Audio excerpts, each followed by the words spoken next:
Weddings, conferences, accommodation, restaurants and bars. The Pigeon Point Heritage Park has it all. With approximately 125 acres of coastal lowlands bordered by the Nyland Pool and the Bonaccord Lagoon, the Pigeon Point Heritage Park is regionally and internationally recognized as Tobago's best beach and the home to the famous thatched roof jetty. The Heritage Park is home to the famous Tobago Jazz Experience, which has been hosted there for the last 9 years. We have an exciting show for you this week. I'm Omadara Mills, filling in for Davia Chambers, who's on vacation. And this is Let's Talk Tobago. We have highlights on the THA's budget presentation for the 2016 to 2017 fiscal period, details on Goodwood Secondary School's rehabilitation project, and later we hear about the World Ocean Day Forum. The Tobago House of Assembly has a plan, the Comprehensive Economic Development Plan, CEDP, and it is for all of us. Are you ready to benefit from higher levels of development in Tobago and a higher standard of living? We ready! The priority areas are branding Tobago, clean, green, safe and serene, business development and entrepreneurship. Are you ready? Human capital development. I'm ready. Social development and resilience. I'm ready. Improved infrastructure and utilities. Enhanced safety and security. I'm ready.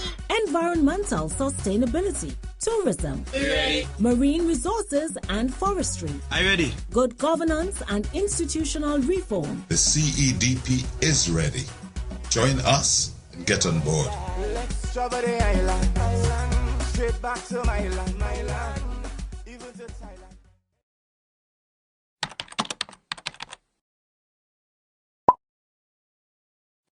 Hey, why don't you step into the Scarborough Library facility? It has all the knowledge of our land, people and heritage that you just won't find online. The Scarborough Library facility is now open. Tobago Library Services. Information inspires innovation. The most recent addition to the Pigeon Point Heritage Park is the pavilion. Coral stone was used to blend the building into its natural beachfront setting and duplicates a traditional building technique utilized across the Caribbean. Now pay attention to this. The Tobago House of Assembly has reduced its budget request by $143.8 million. The requested amount will be enough to sustain and develop Tobago for this fiscal period. Here's Kern De Freitas with this report. $5.239 billion. That's what the Tobago House of Assembly is asking from central government to sustain and develop the island over the next fiscal period. This sum includes a recurrent expenditure of $3.209 billion, a decrease of $143.8 million from last year's request, and a $2.03 billion request for its development program. That's a decrease of $269.1 million from the fiscal 2016 request. Diversification and development of the private sector are two areas of focus for the THA's development program. The enterprise development, support for enterprise development, $7 million. A business incubator program, $5 million. The venture capital company, $2 million. And an expansion of the Scarborough Esplanade Phase 2, $41.8 million. Other priority areas include upgrades to the infrastructure and support services in health and education, as well as the revamping of the tourism sector. The development program caters for the construction of Sanctuary Resort, $50 million. Infrastructural works at Pigeon Point, $9.1 million. The upgrade of Manta Lodge, $8.3 million. The restoration work at the Fort King George Heritage Park, $6.5 million, and the construction of Tobago cruise ship berths, $2 million. Allocations for roads, land and housing development are also being sought for the next fiscal year.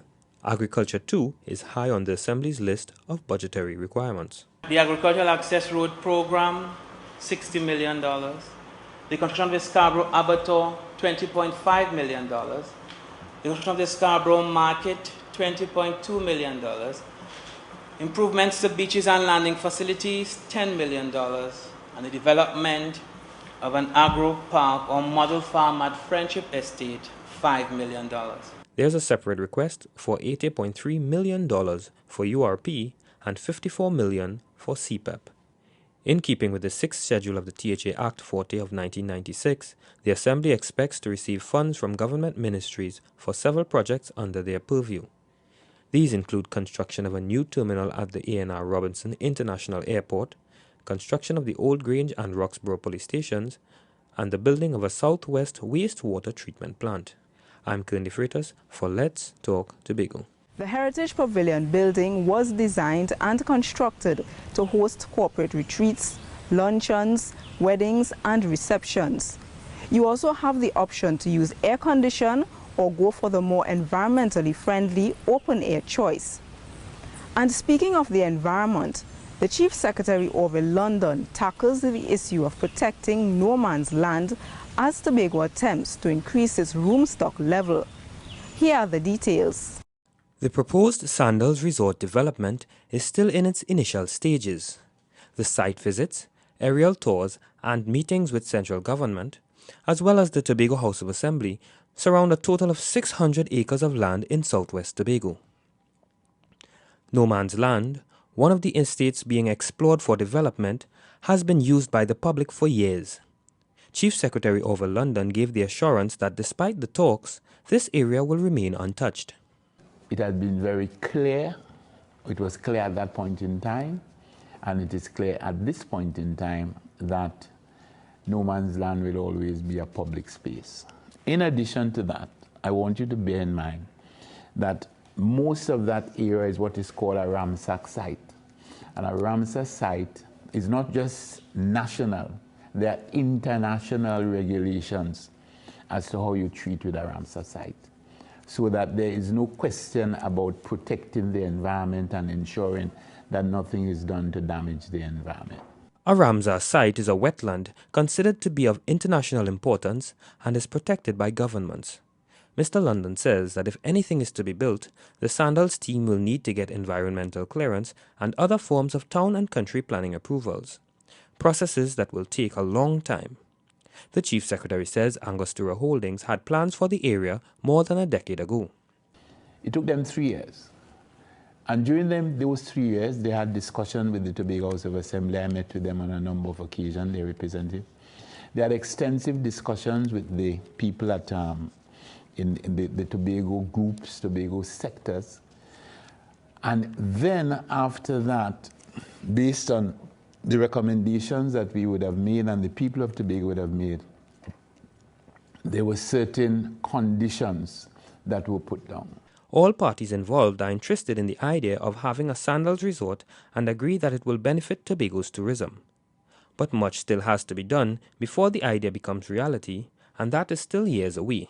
And it is only from that idea that you're going to get the concept, and then you're going to get the conceptual drawings, and then from the drawings you're going to get the designs.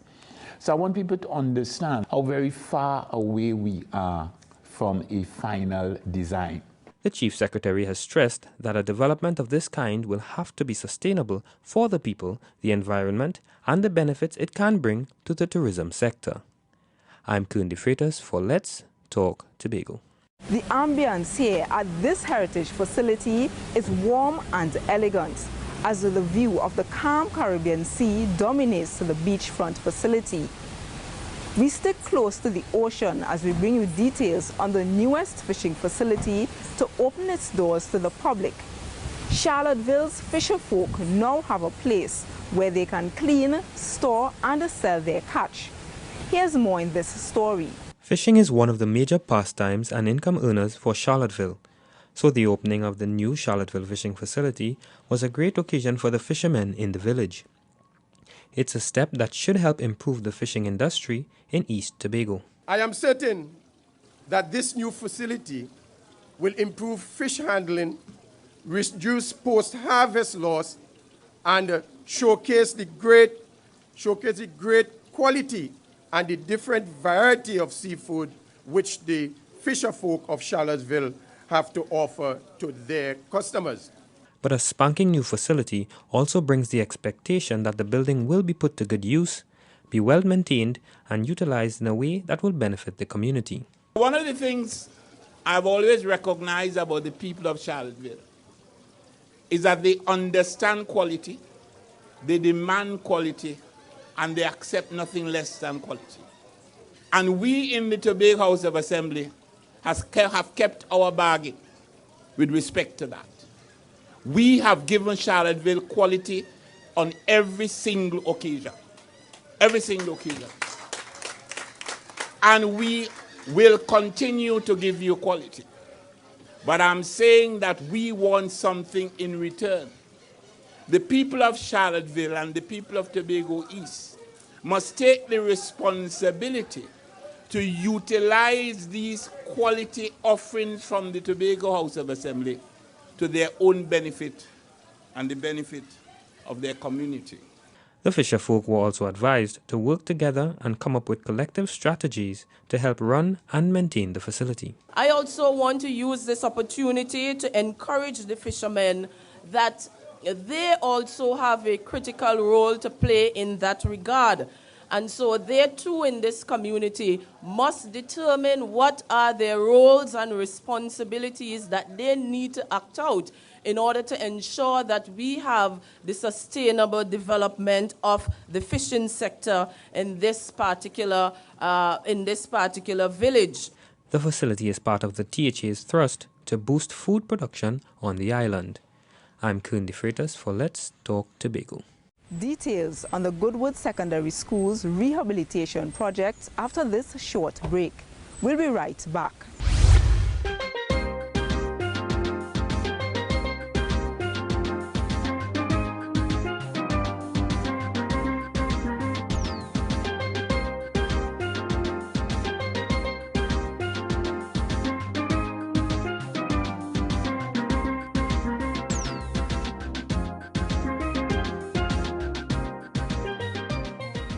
The Pigeon Point Heritage Park received 3 awards for the best all-day-long beach in the world, the best kept nature heritage park, and it is ranked in the world's top 100 beaches.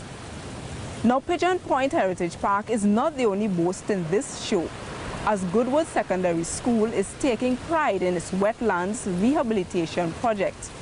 The idea started with a consultation with the residents of the area. Here's what happened in this 3-phase initiative. These Goodwood Secondary School students aren't just watering the bushes. They're using their lunchtime to look after the sea grape, coconut, seaside maho, pui, and other species of trees they planted as part of their rehabilitation of the Goodwood Goldsboro Wetlands project. Many of them enjoy caring for the plants since they understand the importance of preserving their natural environment. I took part in the project to show that as the environment gives to us, we give back and help and make sure the environment is clean and beautiful. The school decided to do this project after consultation with the residents, who pointed out that in decades gone by, the area's abundance of flora and fauna have declined. Well, I saw it as a great venture to give back to my community, seeing that I live right at Pembroke, close to the area.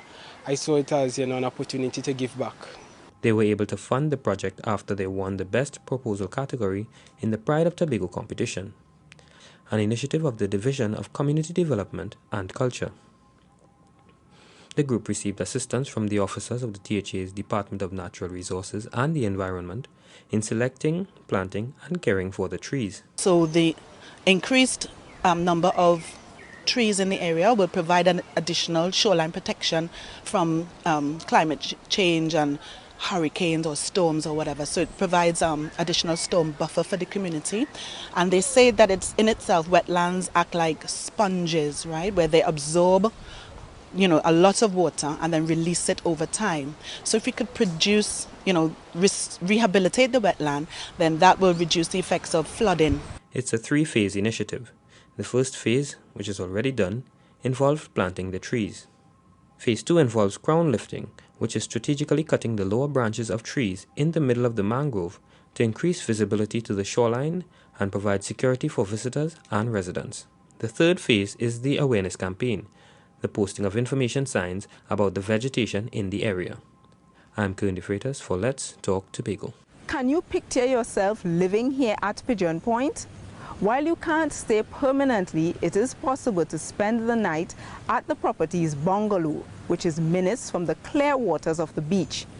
There's 3 air-conditioned bedrooms, a full kitchen, living and dining areas, and lots of outdoor space. Living on the island is good, but saying I do here is even better. And there's a variety of gorgeous locations to have the perfect wedding. And speaking of weddings, a UK-based luxury and bridal magazine visited the island for a series of photo shoots. They collaborated with the local service providers, who are all members of the Tobago Bridal Association. Here's more. Whether it's on the beach, a garden, or a banquet hall, you can capture the picture-perfect moment on your wedding day right here in Tobago. And that's just what Affinity, a UK-based luxury and bridal magazine, did.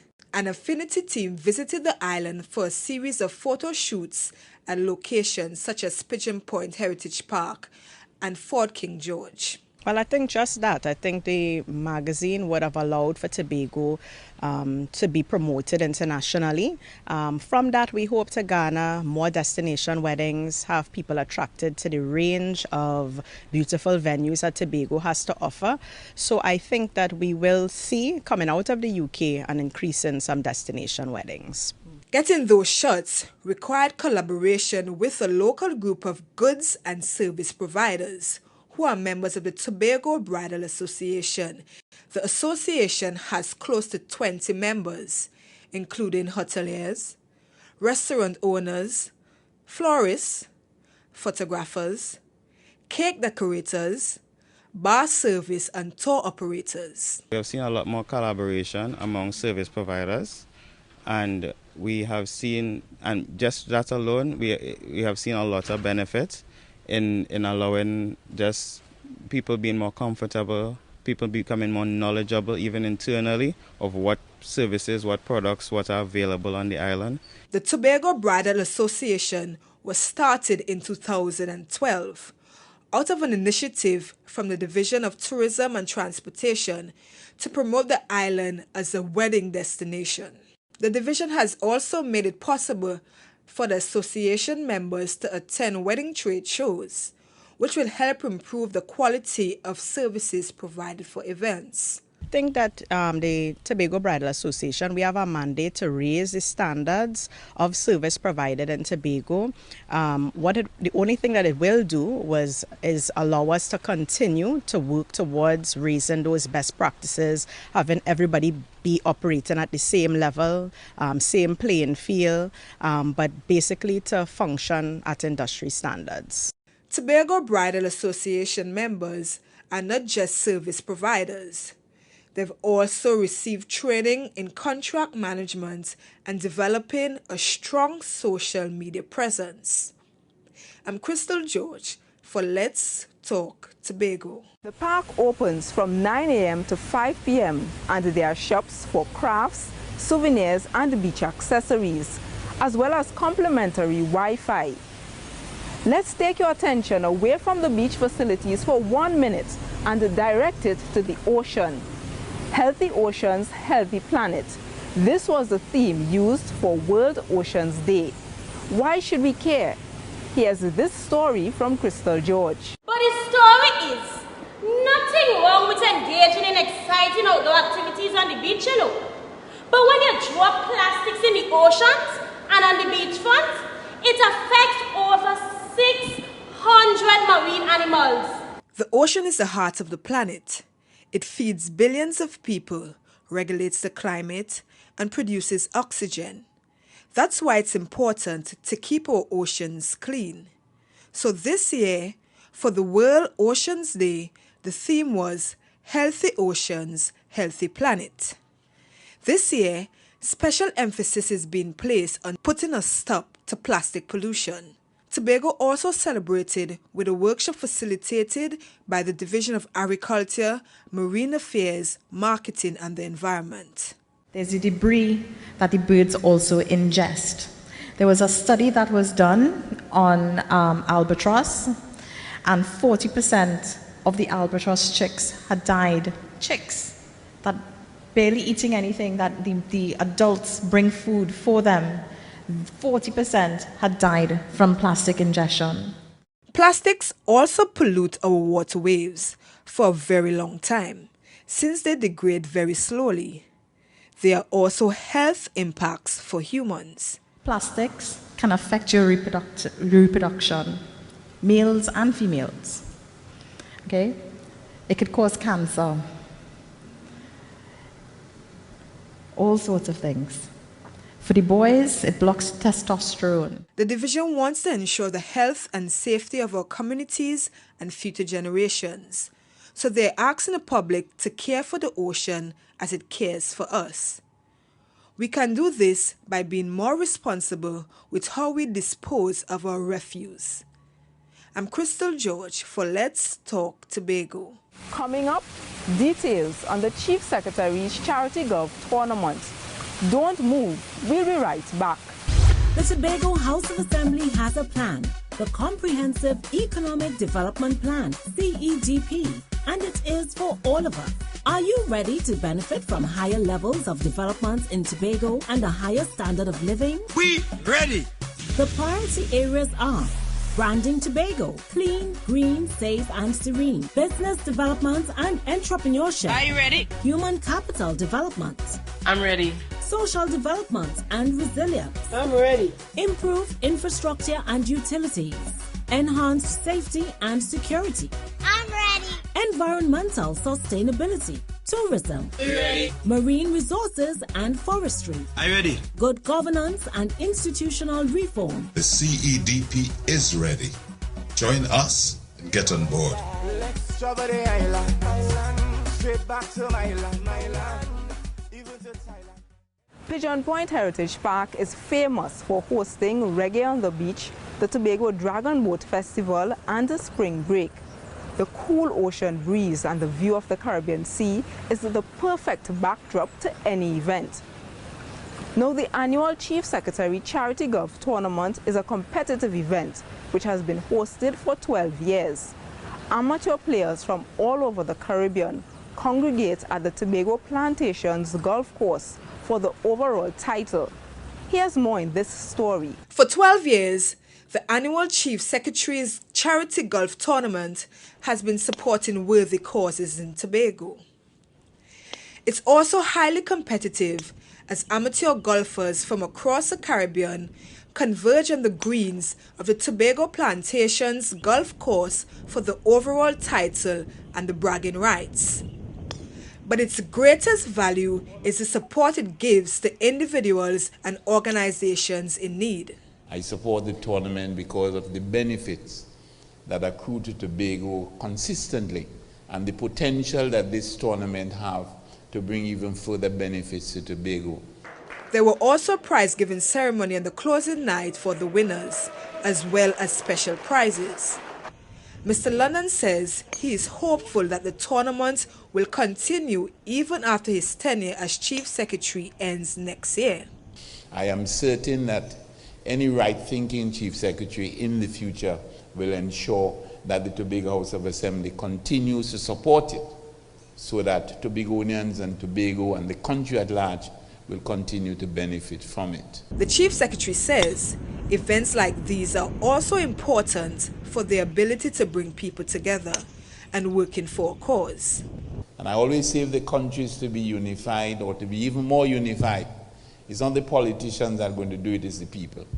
And you do it by activities like this, where we can come and sit and mingle and talk and argue and discuss, and at the end of the year, out of the day, leave here feeling better about ourselves, about each other, about our islands and about our country. And I think this tournament is contributing significantly to that. I'm Crystal George for Let's Talk Tobago. Movie and Family Night is an event that was recently introduced at the park. It's hosted on the grassy side of the beach and is free admission for children under the age of 12. Now, last weekend, the excitement of the Dragon Boat Festival dominated the Pigeon Point waters. Despite the unpredictable weather, 2 of the Tobago teams were victorious. Julia James has this report. Despite the rainy weather, Tobago teams Oceanos and Aquaforce celebrated major victories at the Tobago Dragon Boat Festival.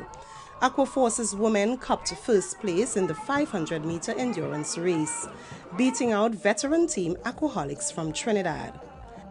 Our female team, they was in a little rest for like 2 years, and this is their first competition back, and they came out a bang. They beat the big team from Trinidad, so now the females, our females, is the biggest female team in the country right now, so that's something to celebrate. There was a slight wind, but we are accustomed training here, so we are used to the conditions, whether it's rainy or sunny. So I guess that probably gave us a slight edge. The team that was just hoping to better their time at the event did more than that. Oceanos synchronized the strides in the water, pushed them to the finish line in the Premier Open Division A final. Again, they edged out the dominant Aquaholics for the title. Aquaholics was second and Aquaforce third. For us, it was just to run our own race. I mean, this is our waters. We have to say we train this about 4 times for the week. We know every corner of this water. Because of the change of weather, it was a little challenging, but you know what, as they say, run your own race, and it was really nice. Although Aquaholics lost the Premier Open Division A title they held for the past 5 years, the team had the biggest medal haul at the event. They triumphed in the mixed and open 500-meter categories, as well as the Premier Female and mixed 200-meter divisions. The festival also had an element of fun, the Tobago Coal Pot Race, where Tobago teams paddle against each other for nothing more than bragging rights and an empty coal pot. The Tobago Dragon Boat Festival also featured the lion and dragon dances, the symbolic painting of the dragon's eye, and of course, the team chants.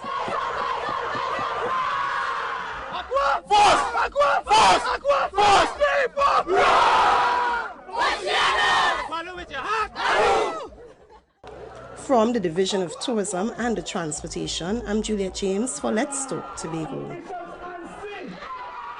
Do you practice home gardening? Do you plant? That's this week's question. It's Have Your Say time. And here are the responses a few of you gave to us. Well, at present, yes, I do practice home gardening. I'm doing cassava, sweet pepper, flavor peppers, at least for now. Yes, we have celery, parsley, and other seasonings. Yes, I do. I do plant little cassava, cucumbers, and also tomatoes.